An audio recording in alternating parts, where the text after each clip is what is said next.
sucked gruesomely through a 4.5-meter wide pipe into a massive underwater electricity-generating turbine of a dam with incredible force. These two experienced divers went on a routine night dive that would soon turn into a horrific nightmare, one that could have been easily avoided. On January 4th, 2024, two divers, Christopher Gaudet and Frederic Pochet, are gearing up for a technical night dive in the pt1 reservoir. Despite being one of Belgium's most popular diving locations, this reservoir is home to a 790-meter-long hydroelectric dam. The dam and reservoir are part of 5 man-made lakes in the Wallonia region.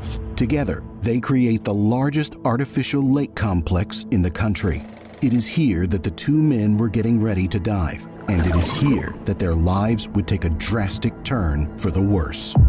Because of its enormous size, covering approximately 351 hectares, the reservoir offered various recreational activities, including water skiing, sailing, snorkeling, and diving, with multiple schools stationed around the lake and a dive center located near the dam. However, Christopher and Frederick weren't there to learn. These two expert divers aim to explore beyond the typical tourist dives available at the site, which feature deliberately sunken objects like a helicopter and a bus at various depths. Now, given the thousands of sailors, divers, and other recreational users of the lake, along with the dangers posed by the nearby pt1 Dam, the local diving center established 2 designated safety zones, Zone A and Zone B, both having a diving radius of 150 meters.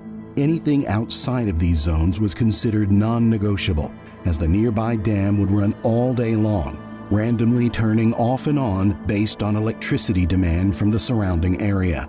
The dam had 4 turbines, each capable of a maximum flow rate of 400 cubic meters per second. There was no telling when it might become a danger, so the diving club went even further by instructing divers not to descend to a depth of more than 20 meters. At this depth, a diver could still hear the powerful turbines, but they would be at a safe distance. Despite the dive center's strict safety zone,